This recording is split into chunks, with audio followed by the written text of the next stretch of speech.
저는 지금 현재 그 노타기 동탄 노타기에 소속이 되어 있고 20년차 노타기 생활하고 있습니다. 제가 20년 동안 할 수 있었던 어떤 계기는 제가 노타기 가입 1년차 북한에 예언을 하게 됐어요. 거기에서 북한 마지막 섬 고지에 노타기 마크가 있더라고요. 그래서 사진을 찍고 이 노타기라는 걸 세계적으로 다양한 어떤 그런 이렇게 생각을 하고 제가 시작한 게 벌써 21년차 노타기 생활하고 있습니다. 예, 제가 오늘 20년 동안 법무부인 법법에서 근무하면서 제가 배우고 또 제가 일했던 것을 직업봉사 차원에서 우리 노타기 회원들에게 전하고자 하니 오늘 같은 경우에는 제가 사실 강의하기보다는 제가 있었던 경험과 또 여기 여러분들이 임차인이나 임대 입장에서 알아야 할 그런 부분을 제가 글로서 여러분한테 전달하도록 하겠습니다. 그리고 부족한 강의지만은 여러분들한테 조금이라도 보탬이 되고 지식이 됐으면 합니다. 감사합니다.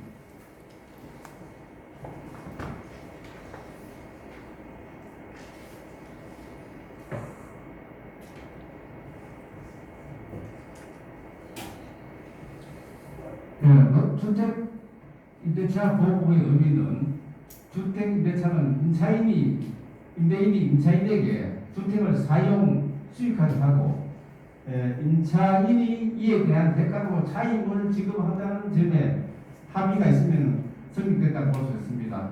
이것은 민법 제618조에 되어 있습니다.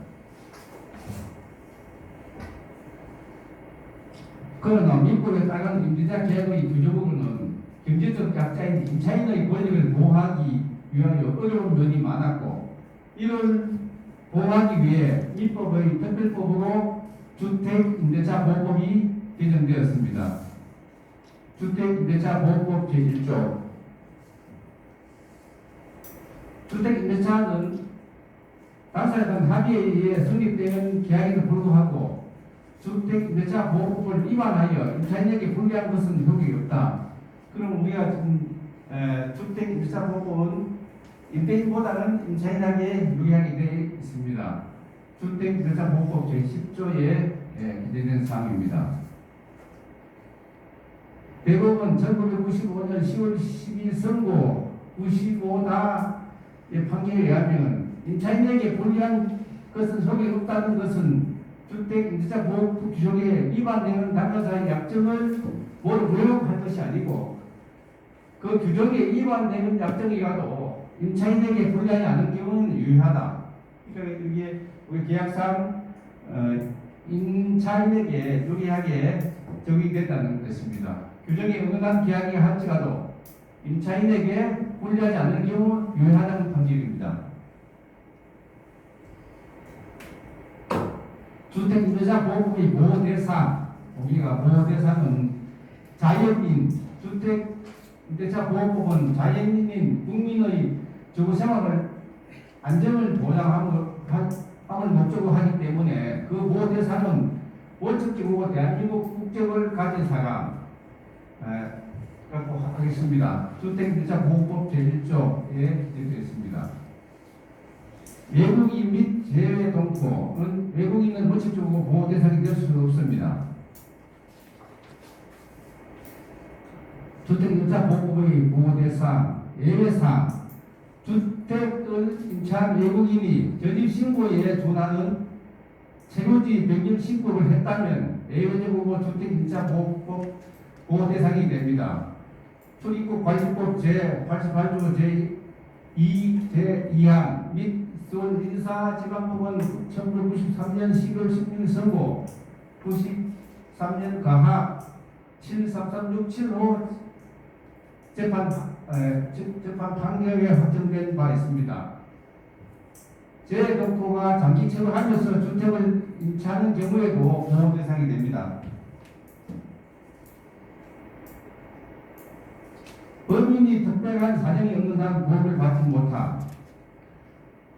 대법원은 1997년 11월 선고 96다 7236 판결에 의하면 범인이 주택임대차보호법의 보호를 받기 위해 주민등록을 자신의 명의로 할 수 없을 뿐 아니라 사원의 주민등록적으로 대항력을 갖추어도 이걸 범인의 주민등록으로 인정할 수 없기 때문에 보호를 받을 수 없습니다.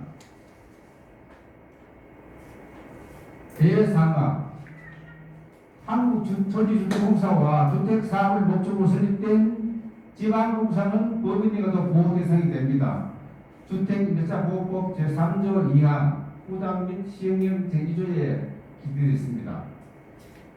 중소기업법 제2조에 따른 중소기업에 해당하는 법인이 소속 직원의 주거용으로 주택을 임차한 후 그 법인이 선정한 직원이 해당 주택을 인도받고 주민등록을 마칠 때는 그 다음 날부터 제3자에 대한 소속이 생긴, 또한 임대차가 끝나기 전에 직원이 변경한 경우에도 그 법인이 선정한 새로운 직원이 주택을 인도받고 주민등록을 마친 날부터 제3자에게 대한 효력이 생긴 주택임대차보호법 제3조 3항 이 부분에 대해서 제가 간략하게 다시 구체적으로 설명드리겠습니다.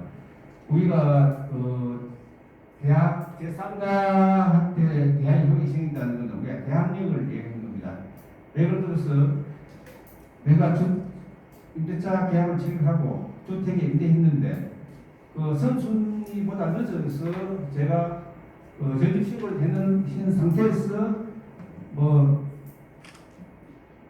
제3자에 의해 가지고 경매가 진행된다든가 했을 경우에는 제가 전입신고를 했기 때문에 그 부분이 제3자, 그러니까 제3취득자한테 대항력이 생겨서 내가 살 권리가 생깁니다. 그러니까 전세금을 보증을 받고 나갈 수 있는 그런 권리가 생긴다는 거죠. 그래서 지금 여기 제3자 대항의 효력이 생긴다는 뜻은 그 뜻입니다. 주택임대차보호법은 주택, 즉 주거용 건물의 전부 또는 일부에 대해 임차하는 경우에는 적용되고 그 임대차 주택의 일부를 주거 외의 목적으로 사용하는 경우도 적용된다. 이 말 무슨 말이냐면은 우리가 주택을 임차해서 꼭 주택을만 사용하지 않고 또 다른 용도로 사용하고 있습니다. 그런 경우도 일부에 한해서는 주택임대차보호법에 적용이 된다는 뜻입니다. 임대차보호법 제2조에 명시되어 있습니다.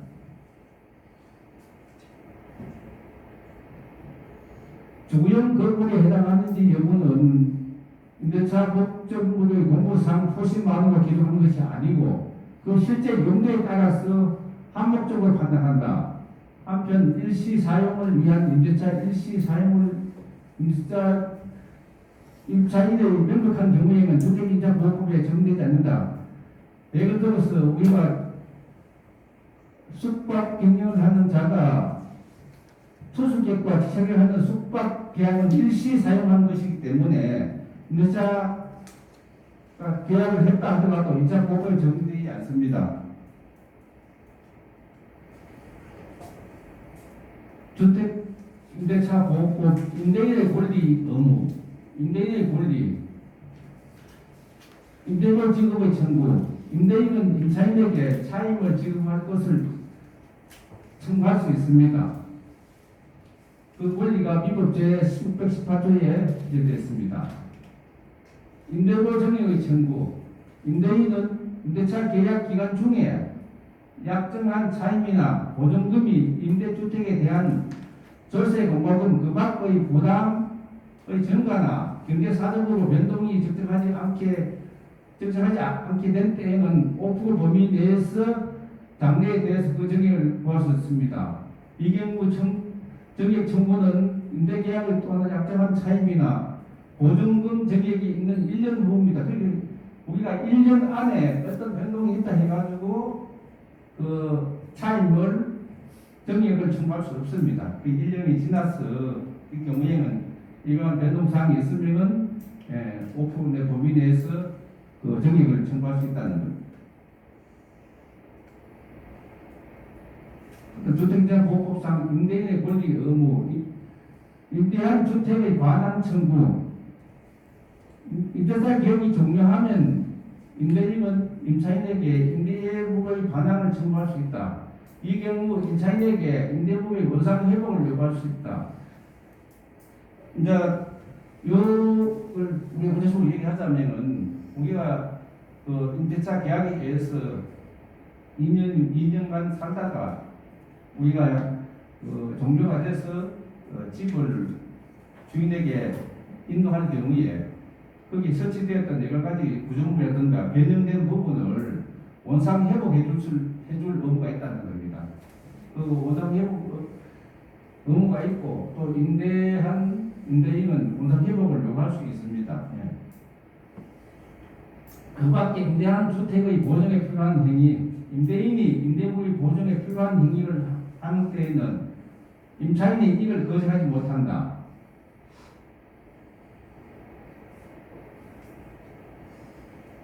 임대인의 의무, 임대인은 주택을 정상적으로 사용할 수 있도록 지원할 의무가 있다. 임대인은 임차인이 목적물의 주택을 사용 수익할 수 있도록 돈을 가진다.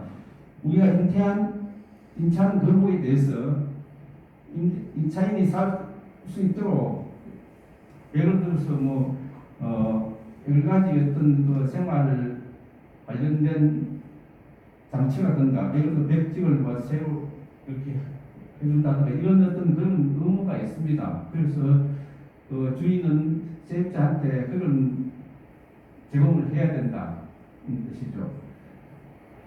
임대 보증금 반환 의무, 임대인은 임대기간 만료 등으로 임차가 종료될 때에는 임차인에게 보증금 반환 의무가 있다. 이것은 우리가 이제 동시에 관계에 있습니다. 그래서 이사간과 동시에 임대인은 반드시 보증금을 반환할 의무가 있다는 거죠. 그래서 본조상으로 동시이행 관계에 있다는 임차인의 권리, 임대한 주택을 사용 수익할 권리, 임차인은 임대계약을 통해 임대주택을 사용 수익할 수 있는 임차권을 취득하게 된다. 이 부분은 민법 제618조에 기재된 사항입니다. 이를 위해 임대인에게 임차주택의 입동을 청구할 수 있고 그 임차 기간 중 필요한 상태를 유지해 줄 것을 청구할 수 있다.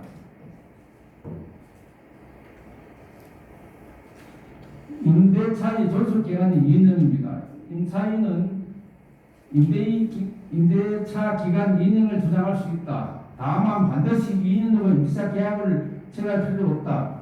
우리가 임차인이 필요에 따라서 1년 계약을 했다가 또 특별한 사정이 있으면 내가 2년 동안은 보장받기 때문에 더 연장할 수 있다는 것입니다. 임대기간을 1년으로 정한 경우 임차인은 1년 후 이사를 가고 싶으면 이사를 가도 되고 임차 보증금을 돌려달라고 할 수 있고 계속 살고 싶으면 최소한 2년간은 임차 주택에서 살 수 있다. 여기에 임대차 보호법 제4조 1항에 기재되어 있는 사항입니다. 그러나 기간을 정하지 않거나 2년 미만으로 정한 임대차는 그 기간을 2년으로 보므로 임대인은 1년으로 임대차 계약을 체결했더라도 1년을 연장할 수 있다는 거죠. 그러니까 1년 계약을 했다가 했을 경우에 임대인은 임차인은 1년간 살고 가겠다 하면 그게 허용되는 거고 그 다음에 임대인은 1년 계약이 있으니까 1년 있다가 그 집을 비워달라 이렇게 할 수는 없다는 거지. 본인이 임차인이 1년 더 살겠다 하면은 그게 허용되는 그런 부분입니다. 그게 주택임대차 보호법 제4조 1항에 요 조항이 기재되어 있습니다. 주택임대차 보호법 임차인의 권리 의무 차임 가액 청구권 임차인도 아까 반대편으로 임대인이 어떤 특별한 사정이 있어서 정액을 요구하듯이 임차인도 임대계약 중에 존속 중에 약정한 차임이나 보증금이 임대주택의 계약 조세, 공과금 그 밖의 부담점의 증가나 경제적 사정으로 변동이 적절하지 않게 될 때에는 장래에 대해서 그 감액을 청구할 수 있다. 지금 우리 현실적으로 IMF 코로나 시기에 그 착한 임대인 방송에 많이 나오죠. 그래서 그처럼 이러한 사항이 있을 때는 감액을 청구할 수 있다 이렇게 되어 있습니다. 임대차보호법 제7조에 명시되어 있습니다. 자진 감액 금지의 특약은 임차인에게 불리하기 때문에 효력이 없다. 보통 우리가 보면은 계약서상에 특약상에 뭐 임대인이 어떠한 사항이 있더라도 감액은 할 수 없다 이렇게 특약상에 명시했다 하더라도 임차보호법 제10조 민법 제652조 628조에 의하면 임차인이 참여 감액을 특약했다 하더라도 경제사정의 변경 등 원인으로 해서 차임 감액을 청구할 수 있도록 되어 있습니다. 주택임대차보호법상 임차인의 권리 의무 중 임차인은 임대차 주택의 일부가 임차인의 과실 없이 멸실 그 밖의 사유로 사용 수익할 수 없을 때에는 그 부분의 비율에 의한 차임의 감액을 청구할 수 있다. 예를 들어서 내가 살던 집이 뭐 여러 가지 어떤 원인에 의해서 집이 뭐 이상이 있다든가 문제가 생기다든가 그 다음에 주거할 수 없는 그런 어떤 특별한 사정이 있을 때에는 그 부분의 비율에 의한 차임 감액을 청구할 수 있다. 이런 경우에는 잔존 부분으로 임차 목적을 달성할 수 없을 때는 그렇게 요구했는데 주인이 이행을 하지 않을 때에는 임차인은 계약을 해지할 수 있습니다. 이 조항은 민법 제618조에 기재된 사항입니다. 임차인의 의무, 차임 지급의 의무. 임차인은 계약이나 임차주택의 성질에 따라 정해진 요법으로 이걸 사용 수익에 할 의무를 부담한다. 내가 집을 주택을 이용하겠다고 일반 주거를 이용하겠다 했다가 거기다가 사무실 같은 이거는 특별한 다른 용도로 사용할 수 해서는 안 되겠죠. 그래서 그런 부분에 대해서 각 정해진 요법으로 이걸 사용할 수 있도록 의무를 가진다 입니다. 민법 제610조 제1항 제654조에 기재된 사항입니다. 임차인은 임대계약 기간 임차주택을 선량하는 관리자의 주의고 이걸 보존해야 한다. 우리가 그 임차해서 살면서 그 집을 너무 임차한 집이라 해서 함부로 사용할 수 없는 거죠. 그래서 그런 부분에 대해서 선량한 관리자의 주의고 이걸 보존해줘야 합니다. 그런 문제가 있고 집이 뭐 어떤 현상이 해소이 되고 한다면은 그때는 반드시 우리가 변상을 해야 되겠죠. 민법 제374조에 기재된 사항입니다. 주택임대차 보호법의 임차인의 권리 의무. 임차인은 임차주택의 수선이 필요하거나 그 주택에 대하여 권리를 주장하는 사람이 있을 때에는 임대인에게 통지해야 합니다. 다만 임대인이 이미 그 사실을 알고 있을 경우에는 통지 안 해도 됩니다. 그래서 민법 제634조 주택임대차 보호법의 임차인의 권리 의무 중에서 임차한 주택을 반환할 의무 및 원상회복하는 의무.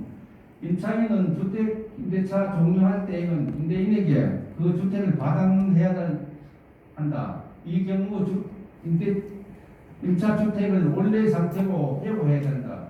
우리가 어떤 변형을 했다든가 카마를 했다든가 이런 어떤 인도받을 당시에 어떤 그 주택보다 자기가 필요의 공간을 만들어서 했을 때에는 임대계약이 끝날 경우에는 그대로 나오는 게 아니고 원상 회복 상태로 회복해야 한다 하는 겁니다. 그래서 민법 제615조 654조에 기재된 사항입니다. 임차인이 임차 목적물을 수리하거나 변경할 때에는 원칙적으로 수리 변경 부분을 철거해 하고 임대 당시의 상태로 사용할 수 있도록 해야 한다. 다만 원상회복 의무의 내용과 범위는 임대계약의 체결 경위와 내용, 임대 당시의 목적물의 상태, 임차인이 수리하거나 변경한 내용 등을 보기해서 구체적으로 정해야 한다. 이런 사항은 대부분 2019년 8월 30일 선고에 관한 판결 내용입니다. 예, 그리고 지금 뭐 부족한 사항이 있지만은 제가 부족한 강의로서 부족한 부분은 이게 기존 참고 자료를 이용해 주시고 앞으로 이 주택 임대차 보호법이나 상가임대차 보호법이 상당히 범위가 넓습니다. 그래서 제가 앞으로 시간이 주어진다면 또 부분적으로 제가 여러분들한테 제 알고 있는 지식을 전달하도록 하겠습니다. 부족하지만 오늘 이것으로 강의를 마치도록 하겠습니다. 감사합니다.